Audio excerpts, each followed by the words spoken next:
వదినా, మావయ్య గారు ఇంటికి వచ్చేసారంట కదా. ష్.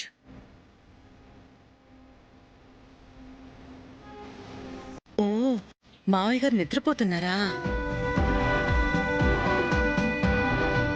నిద్రపోవడం కాదమ్మా, మావయ్య గారు ఇంకా కోమా నుంచి బయటికి రాలేదు.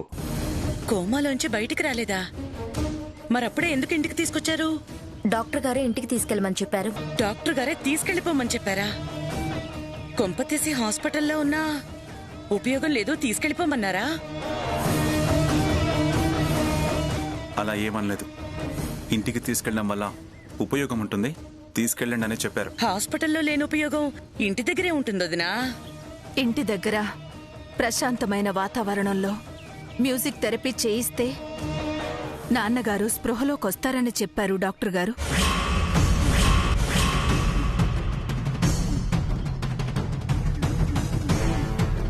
మ్యూజిక్ థెరపీనా? అవును, మన రూపారాణియే ఆ మ్యూజిక్ థెరపీ చెయ్యాలి.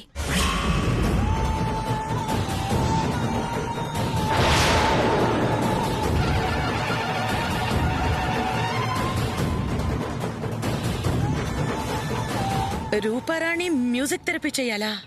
అవును,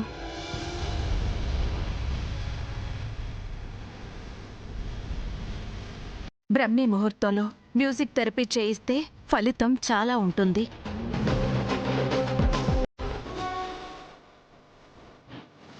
రేపు బ్రహ్మీ ముహూర్తంలో మ్యూజిక్ థెరపీ మొదలు పెడదాం.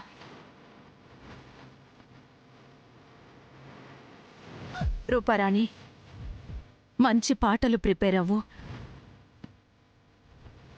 నీ పాట విన్న నాన్నగారు నిద్రలోంచి లేచినట్టుగా కోమాలోంచి బయటికి రావాలి. సరేనా? ఇదేంటి మమ్మీ, నేను మ్యూజిక్ థెరపీ చేయడం ఏంటి?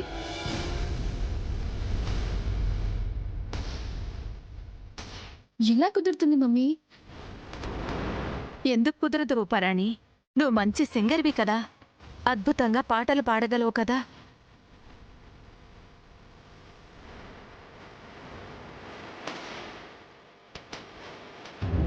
నీ పాటతో నాన్నగారు ఖచ్చితంగా స్పృహలోకొస్తారు.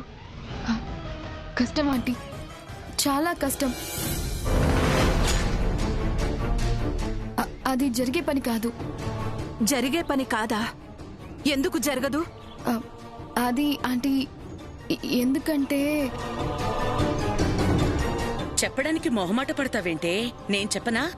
నువ్వు చెప్పు గురువమ్మా, ఏంటి ప్రాబ్లం? ఏం చెప్పమంటావులే వదినా, రాత్రి నుంచి రూపారాణి గొంతు పూడుకుపోయింది.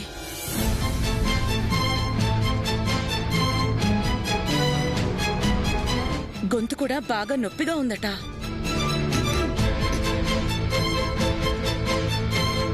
చల్లని పదార్థం తిన్నా, షాకింగ్ న్యూస్ విన్నా రూపారాణి గొంతు ఇలాగే పూడుకుపోతుంది. మీ నాన్నగారికి యాక్సిడెంట్ అయిందన్న షాకింగ్ న్యూస్ వినగానే తన గొంతులా పూడుకుపోయింది.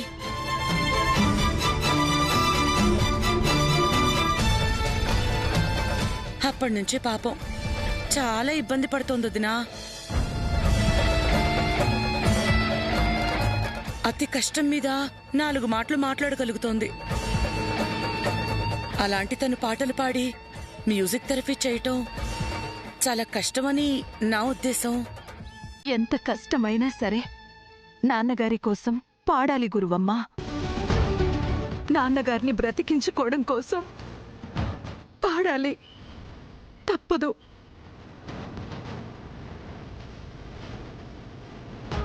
తప్పదునా? తప్పు.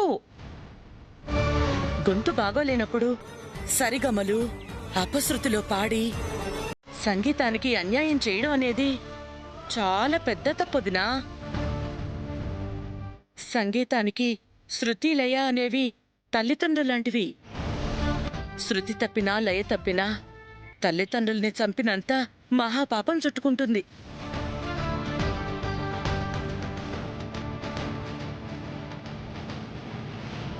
అందుకే సంగీత కళాకారుల గొంతులో కొంచెం అసౌకర్యం ఉన్నా కూడా ఆ రోజు పాటలు పాడకూడదు. అందులోనూ ఇలాంటి మ్యూజిక్ థెరపీల కోసం అస్సలు పాడకూడదు.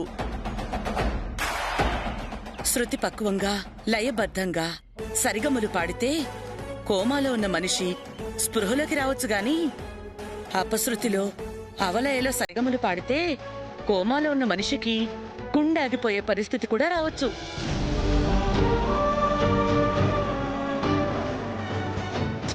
అంత రిస్క్ నేను తీసుకోలేను వదినా, తీసుకోలేను. రూపరాణి గొంతు నొప్పి పూర్తిగా తగ్గిపోయేంత వరకు మ్యూజిక్ థెరపీ చేయలేము. దయచేసి మమ్మల్ని క్షమించొదినా, మమ్మల్ని క్షమించు.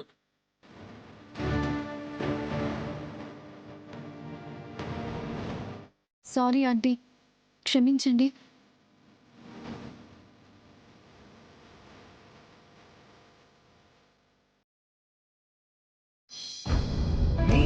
రచనలు ఏమిటో పరంధామా, ఈ మలుపులు ఏమిటో నీలమేఘశ్యామా, నీ రచనలు ఏమిటో పరంధామా, ఈ మలుపులు ఏమిటో నీలమేఘశ్యామా.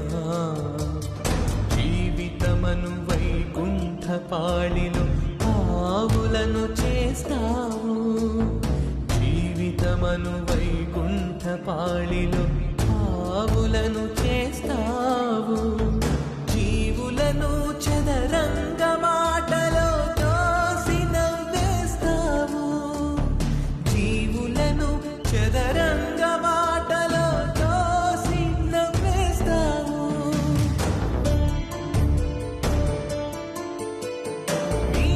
రచనలు ఏమిటో పరంధామా, ఈ మలుపులు ఏమిటో నీలమేఘశ్యామా.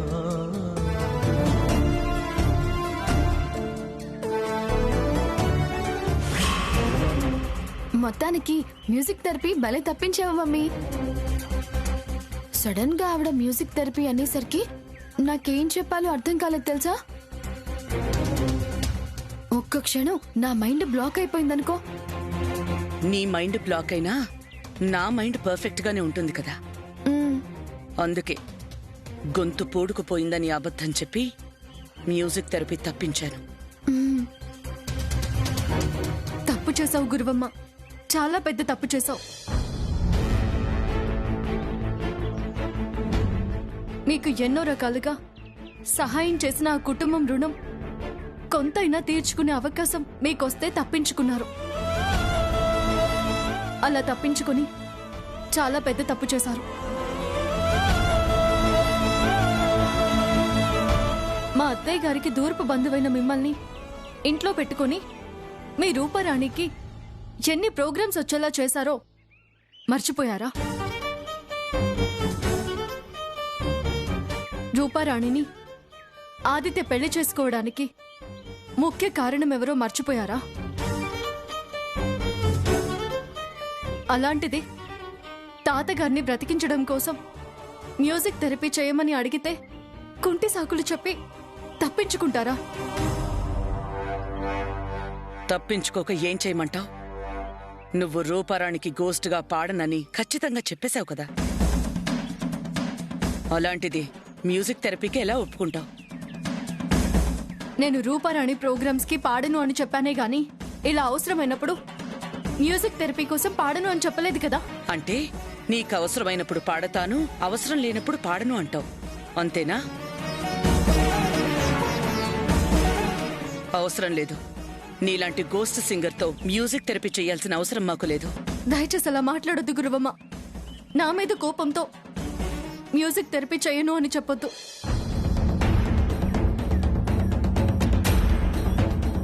అవతల ఒక నిండు ప్రాణం గురువమ్మ, నిండు ప్రాణం. పంతానికి పోయి ఆ ప్రాణాన్ని పోగొట్టొద్దు. మ్యూజిక్ థెరపీ చేస్తే తాతగారు ఖచ్చితంగా స్పృహలోకి వస్తారు. తాతగారు బ్రతికి బట్టగడితేనే గాని అత్తయ్య గారు మనిషి కాలేరు. దయచేసి మ్యూజిక్ థెరపీకి ఒప్పుకోండి గురువమ్మ, ఒప్పుకోండి ప్లీజ్.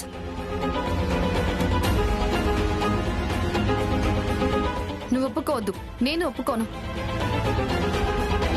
మమ్మీ నువ్వు కూడా ఒప్పుకోవద్దు. దయచేసి అలా మాట్లాడొద్దు రూపారాణి. మ్యూజిక్ థెరపీ తర్వాత నీ పెళ్ళయ్యేంత వరకు నీ ప్రోగ్రామ్స్ అన్నింటికి వచ్చి నేను పాడతాను. నీ పెళ్లి తర్వాత కూడా నువ్వు ప్రోగ్రామ్స్ ఒప్పుకున్నా నేను వచ్చి పాడతాను.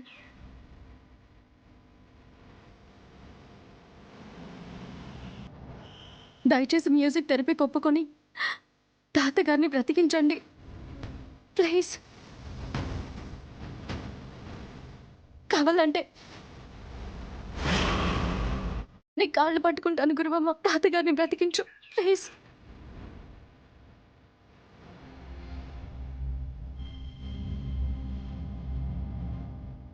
ఓకే, నువ్వింతగా కాళ్ళ బేరానికి వచ్చావు కాబట్టి మ్యూజిక్ థెరపీకి ఒప్పుకుంటున్నాను. రాత్రి మీ అత్తయ్య గారి దగ్గరికి వెళ్ళి రూపారాణికి గొంతు నొప్పి తగ్గింది అని చెప్తాను.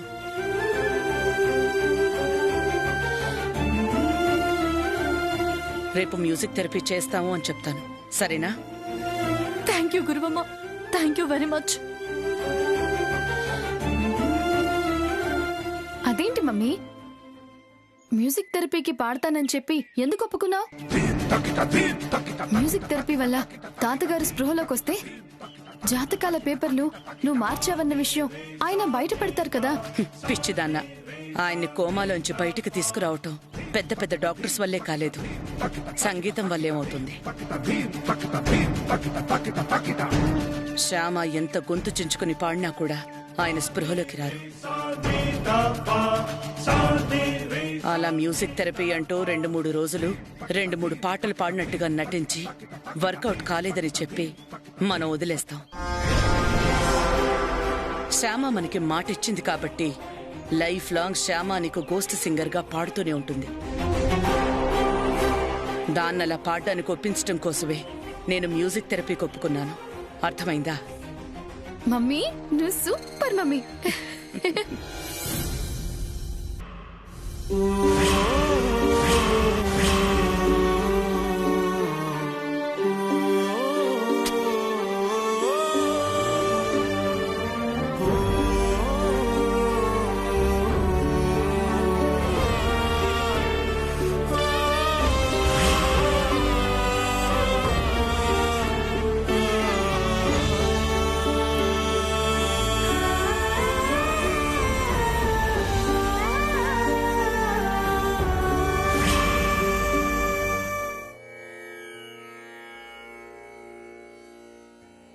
वसुदेवसुतं देवं कंसचाणूरमर्दनं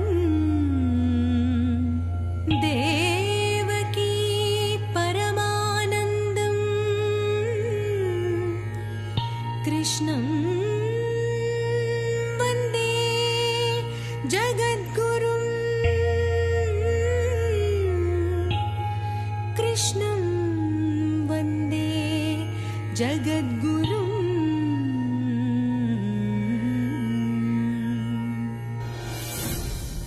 కన్నయ్య, తాతగారిని బ్రతికించడం కోసం మ్యూజిక్ థెరపీ తప్ప వేరే మార్గం లేదన్నారు డాక్టర్లు. తాతగారిని బ్రతికించుకునే అవకాశం, అదృష్టం నాకివ్వడం కోసమే ఇటువంటి పరిస్థితి తీసుకొచ్చావా? నువ్వు ప్రసాదించిన ఈ సంగీత విద్య తాతగారి ప్రాణాలు నిలబెడితే అంతకంటే నాకు ఇంకేం కావాలి కన్నయ్య? అవునా? గురువమ్మకి భరించలేనంత తలనొప్పొచ్చిందా? అవునా ఆంటీ? అందుకే మ్యూజిక్ థెరపీకి అమ్మ రాలేను అంది. పర్లేదులేమ్మా, పాట పాడి మ్యూజిక్ థెరపీ చేయాల్సింది నువ్వు కదా. అమ్మ రాకపోయినా పర్వాలేదులే.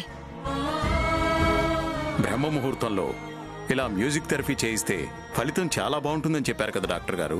అవును వర్మ గారు, తెల్లవారుజామున ప్రశాంతమైన వాతావరణంలో సంగీతం వినిపిస్తే ఖచ్చితంగా మీ మామగారు స్పృహలోకి వస్తారు.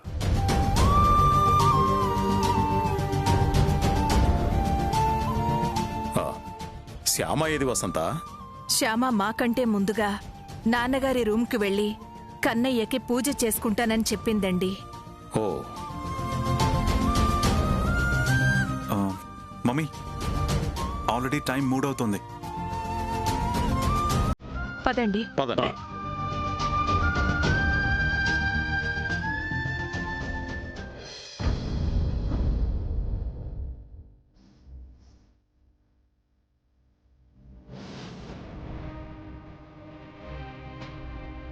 తాతయ్య గారు, కన్నయ్య దయ వల్ల మీరు తప్పకుండా స్పృహలోకి వస్తారు. మాతో నవ్వుతూ మాట్లాడతారు. నాకు నమ్మకం ఉంది.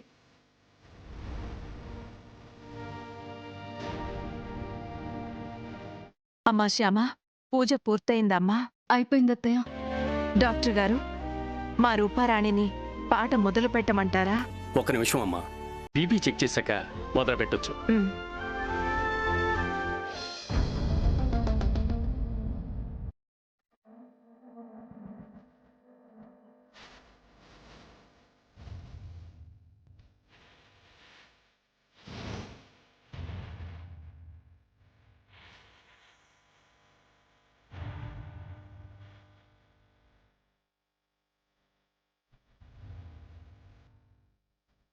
శ్యామ, నువ్వెక్కడ నిలబడి పాడతావు?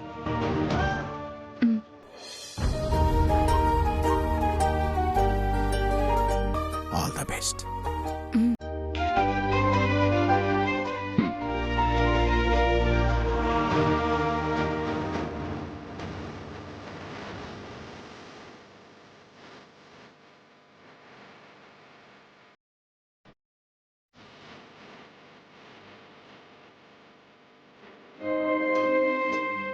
ఓకేనమ్మా, ఇంకా నువ్వు పాట మొదలు పెట్టొచ్చు.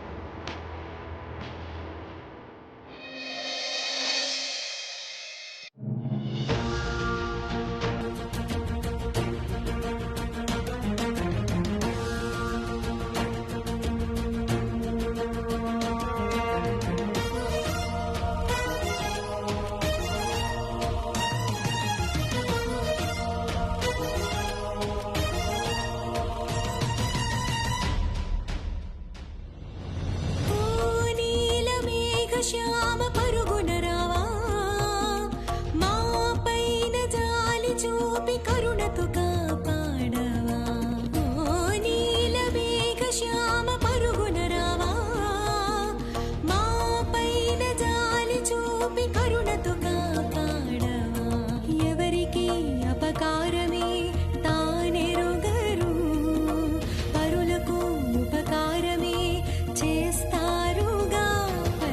చేరవచ్చు బ్రతుకునివ్వు దయ తలచి, ముడిపడి ఉంది బంధమెంతో తనతోటి. ఓ నీలమేఘ శ్యామ పరుగున రావా, మా పైన జాలి చూపి కరుణతో కాపాడవా.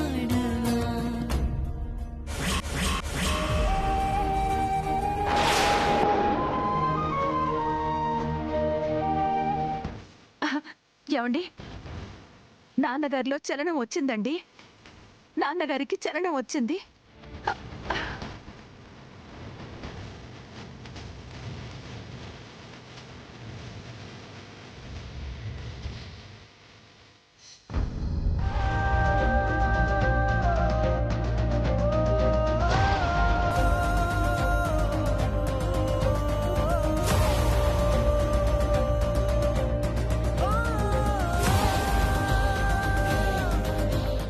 ఇదేంటి డాక్టర్ గారు, నాన్నగారిలో చలనం వచ్చింది కదా, మళ్ళీ ఆగిపోయిందేంటి?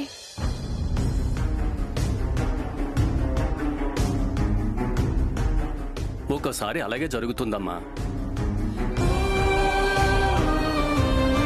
ఆ అమ్మాయి పాడిన పాట ఆయన బ్రెయిన్లో కొద్ది కొద్దిగా కదలిక తీసుకొచ్చింది. అలా మెల్లిగా కదలికలు మొదలై ఉన్నట్టుండి ఒక్కసారిగా ఆయన కోమాలోంచి బయటకొచ్చే అవకాశం ఉంది.